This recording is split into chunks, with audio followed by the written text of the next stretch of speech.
Good morning, everyone. So good to be with you. Just now, James had said he'd help me with the clipboard, and when he didn't get up, I thought, did I get the order wrong? So thank you for the music. That was just extraordinary. As I was listening, and I loved Keshava, how you invited us in, right, just brought us there, I was transported to Israel and our pilgrimage. Shanti and Asha led a huge group of us on a pilgrimage. And so as I was listening to that sacred song, and we happened to go at a really cold time of year. So I could really relate to that very cold weather. And one of the places that we visited was the field where the shepherds saw the star of Jesus. And on our way there, so it said if I was a shepherd, I would offer a lamb. And as I recall it, there was I don't know if you'd call him a vendor, but someone who had these little baby lambs. And I just remember Shanti's chuckling. The next thing I knew, there was a lamb around Shanti's neck. And darling, darling, pure white little lamb. But there was just so much in the journey. So much, laughter and depth, and also one of the really meaningful experiences there, and it ties into the talk today for me. There we were, and there's a temple there, a chapel, and then underneath, I don't remember the details now of what that space was underneath, what that represented. But we went in there, our group went in there, and there was many pilgrims come, so you may know this, but there was a large group from Nigeria. And so they came in, and I can't remember which of us were there first, but we started to sing anyways. Before you knew it, we were all singing Christmas songs together. And it was so profound and beautiful. And this joyful, joyful energy, the more we sang, the more joy there was. It was such a unity, a moment of all differences falling away. And that's really been standing out to me, reflecting on this teaching of karma, of this life journey that we're on, and what does it mean? So the theme of the reading today is, karma. In essence, is it a life opportunity or soul bondage, right? So does it lead us to freedom, or is it bondage? And I would say, from my own experience, it all centers in how I hold it. So if I understand that this journey through life is a school, it's a life school, and there's many lessons to learn. And part of what I've appreciated in the teachings of yoga and through Ananda are, how to relate to karma.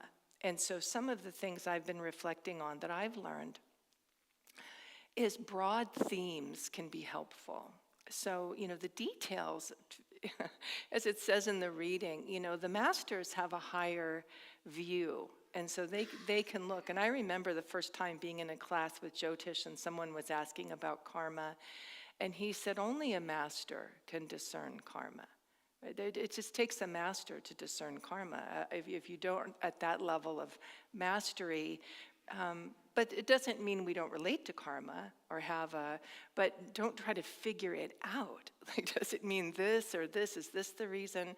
Instead, if we relate to it from a perspective of curiosity and what might it be offering me, right? What might it be offering me? And this young man in the class I was in had broken his back, had a very serious injury, and he at the point that he came to the Expanding Light, he was in pretty far along in his rehabilitation. So he just was asking, could you tell me why I broke my back? And so first Jyotish was saying, well, really it takes a master, so I can't tell you. But then I just felt like it was immediately divinely guided to say, but, I could offer some, kind of broad understanding of why it might be, if you would like that. Yes, I feel like we all leaned forward. And he said, the back is the spine, and that's the pathway to the divine, right? As we work with the spine and we work with our chakras and spinal energy, and we're lifting our consciousness here. So the back, the spine, represents the spiritual journey. And one reason a back may be broken is as a result of abandoning the spiritual journey. Right? So it could come as a physical manifestation of an inward decision. That could be, right? And he said, and then Jyotish, and I'd heard this many times, it still is very comforting to me. He said, it's when we think of karma, it's very important to understand that what happens is not nearly as meaningful as how we respond and relate to what happens. So, kind of a surface understanding of karma out in the world, you face difficulty, bad karma. Boy, that's bad karma. It's really easy. I remember, dear friend, she and her husband, they had gone through some really difficult times, and they know my spiritual life, and so they're, I love them, but they didn't have a deep understanding of karma. But he said, we've decided we must have been horrible people in our past life. I was so touched by that. Like, okay, that's not my understanding of karma, right? It's how do I relate to it? So then Jyotish went on to say, I don't know if what I'm sharing relates to you in any way, but what I do know is you're here. I mean, you're at an ashram, right? And this man was in karma yoga, and then the young man, he spoke, and he said, it's interesting. Right before I broke my back, I was lined up to go to an ashram and live in an ashram and serve in an ashram, and I changed my mind. And Jyotish said, oh yeah, that's interesting how that could be. So it's not punishment. It's not punishment, but there is what got his attention is the truth. It would. Breaking your back would, right? And so how he responded to that was not only physical healing, but a deep soul searching. Really living in this question of why did this happen? And I was sharing recently at our on Thanksgiving that one of the phrases within Ananda that's been helpful for me is this question that naturally can come of why is this happening? Which is really what he was asking Jyotish, to pausing and introspecting with really wanting to know, what is the opportunity here? What am I being offered? How is God ever present in this moment? And Bharat tells this story. Many of you may know it, but it's always been meaningful to me. So let me finish that point, which is, why is this happening? If I ask it with a sense of it shouldn't be, right? Why is this happening, right? As it shouldn't be, I'm really not open and receptive to any kind of answer there. And now I'm going to jump around a little bit. Aditya, I remember from India, told me one time, he said, there's a teaching in India that Krishna watches to see if you would like to drive your own chariot, or would you like him to drive it?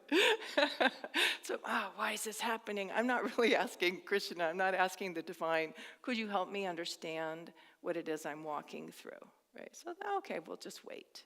We'll let you go through that. And if you're asking, right, then the divine can show up and help us through many, many ways, which what I appreciate. So Jyotish was saying to him then, this young man, how you've responded to what happened to you is very good karma. Very good karma.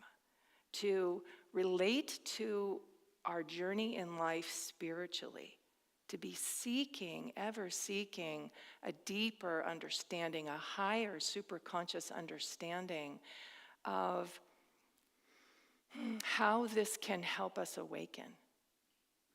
That is the best karma.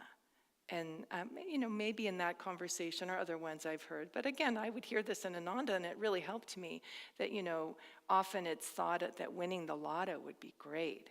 And I've had that thought. I test myself sometimes. So where are you with that? If you won the lotto. If I got billions of dollars, would I be neutral about it?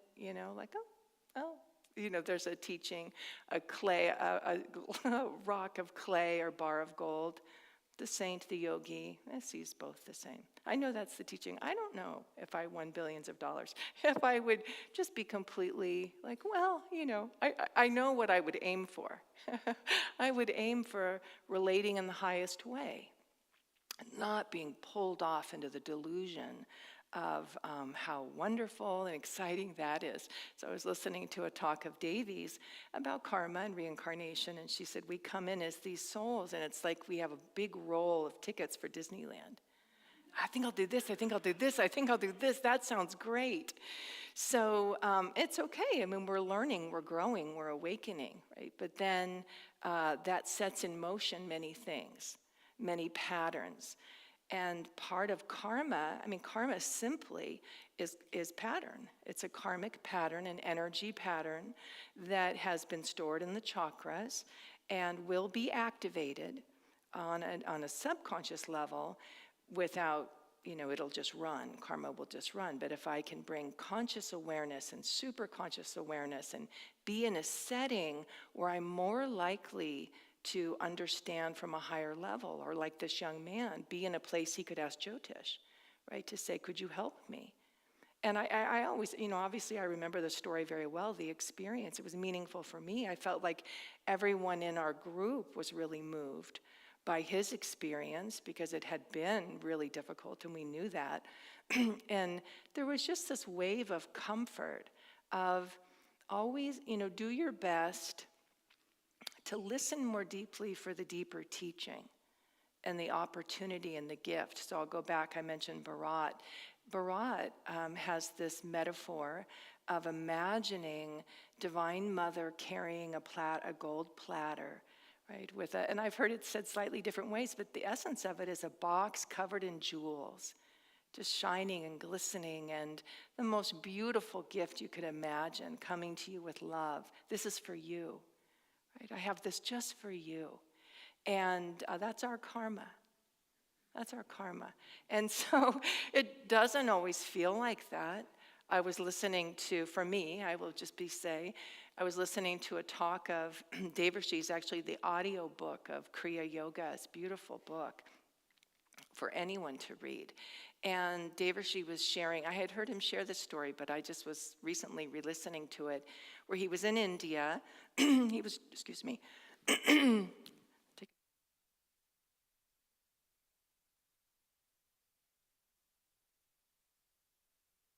he was driving, sorry, in the midst of, let me just bring some energy in here. Let's see if that helps.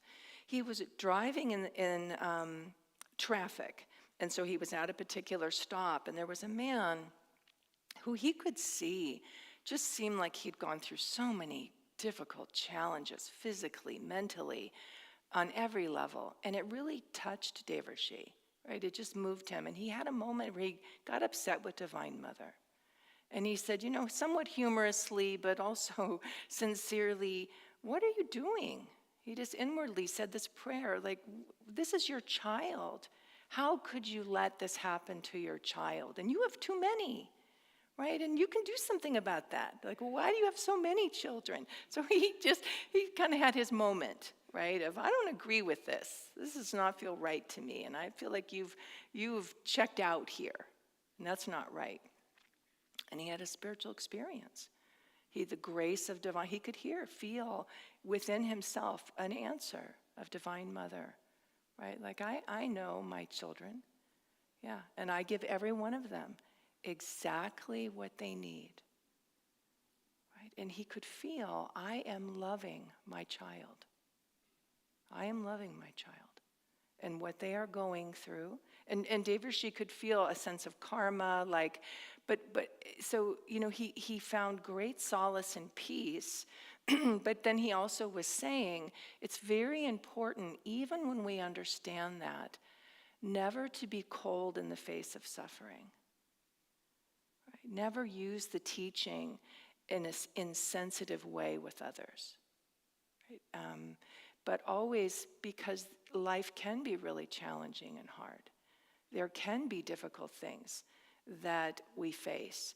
And it's very important to hold both compassion, sensitivity, divine friendship, divine love, and the highest reality with each other. Right? I know I need that. I need that from people in my life who are holding that with me. So they won't ignore a difficulty I'm walking through. They'll just be really loving and supportive of, wow, that they might say that I can imagine how challenging, whatever they say, but what they then are, sometimes it's through word, other time it's with an energy-loving presence where what they're holding I can feel is there's meaning in this. You haven't been abandoned. You have not been forgotten. You're not being punished. Karma's never punishment. Nope. Even if it is a consequence, like this young man breaking his back, it could manifest this way, not to be punished. It wasn't, you decided not to go to the ashram. Now you'll get it.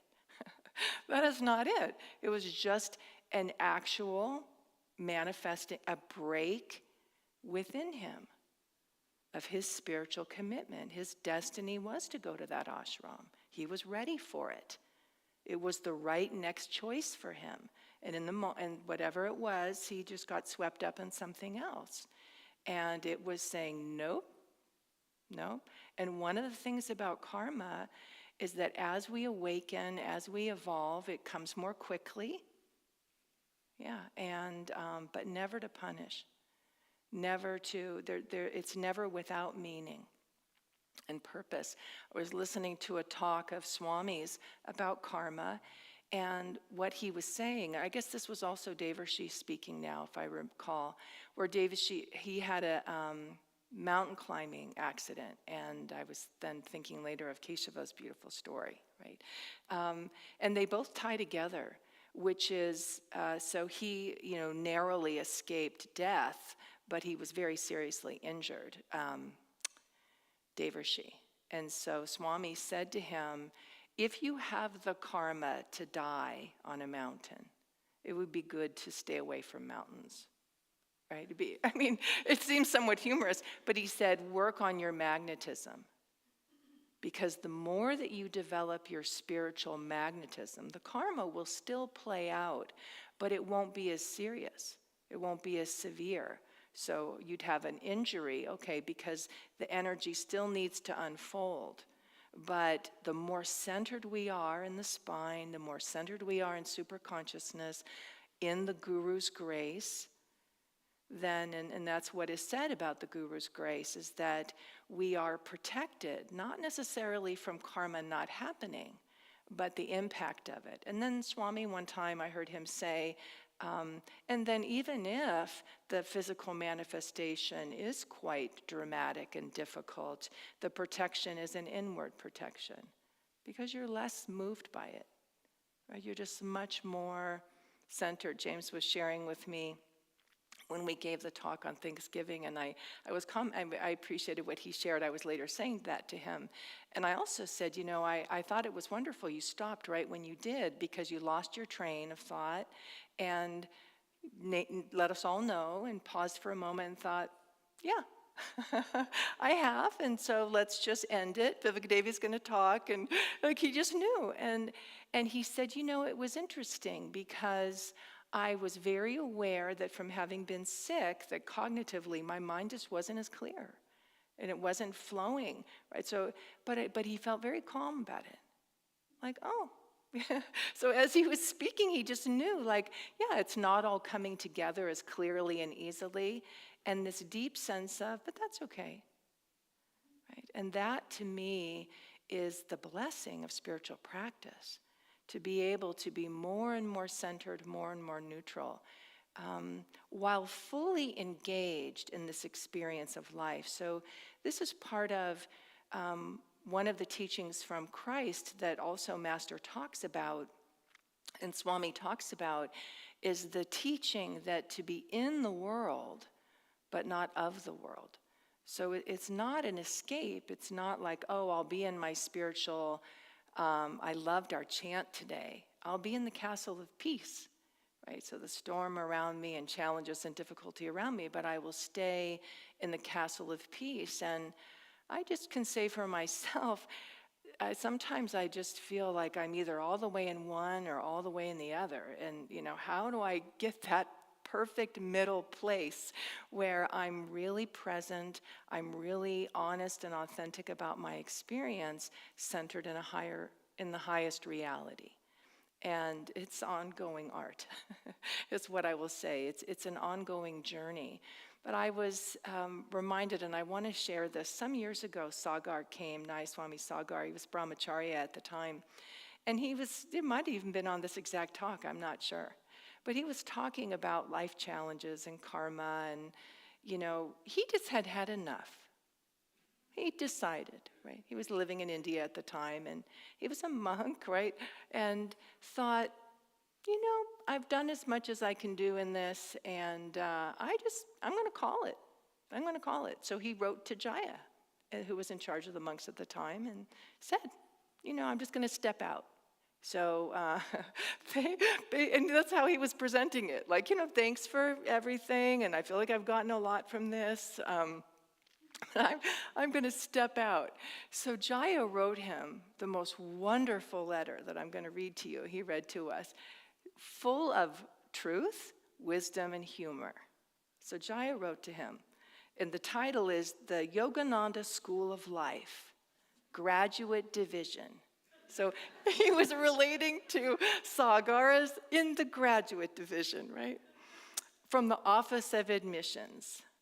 Dear Brahmacharya Sagar, upon review of your request for termination of your present class assignments and possible application to the School of Hard Knocks, please allow me to bring to your attention the relevant articles of admission to which all students agree upon entrance. I call to your attention Section 7, Terms of Withdrawal.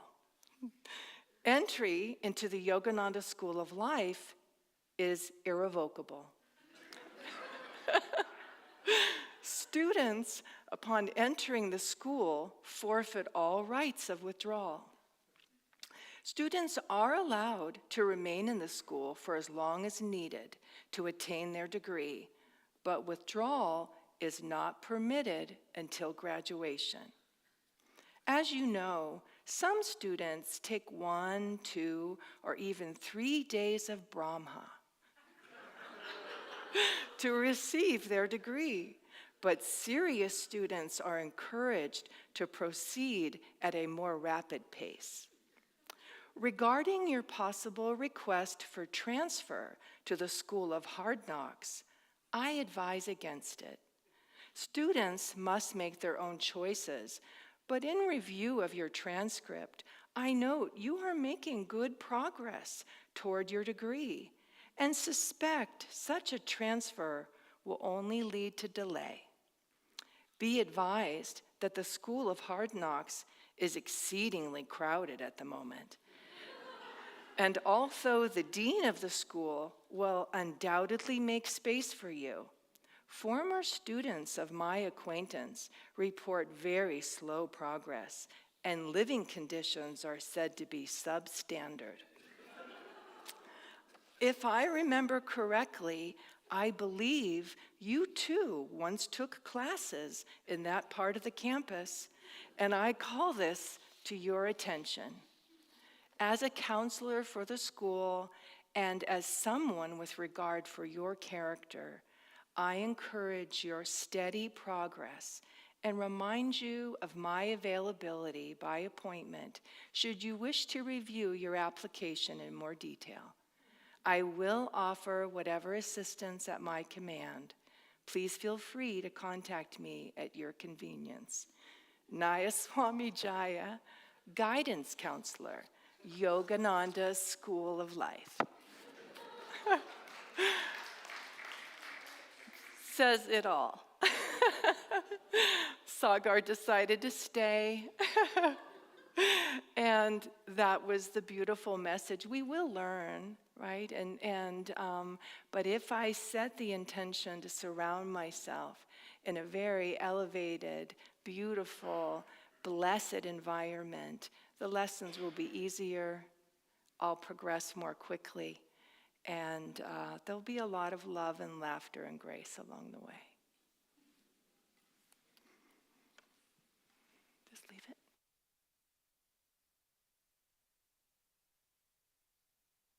Take these words in, these teachings.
Where are you going, my little one? In hope these empty streets I wend. I've seen a star rise in the east, and I'm looking for a friend to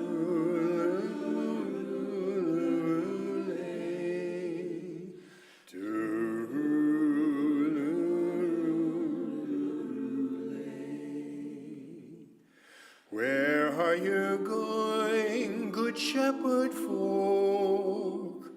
From a lowly valley we ascend. A wondrous vision sent us here. We're looking for a friend to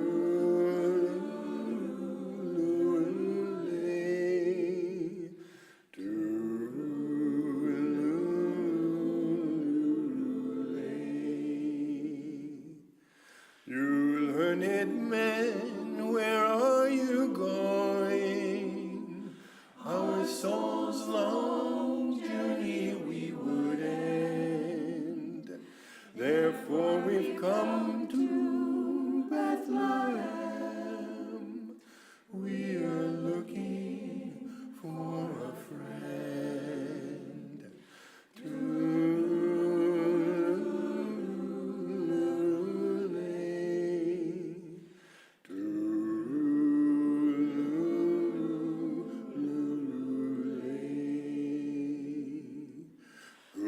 people, let me come with you.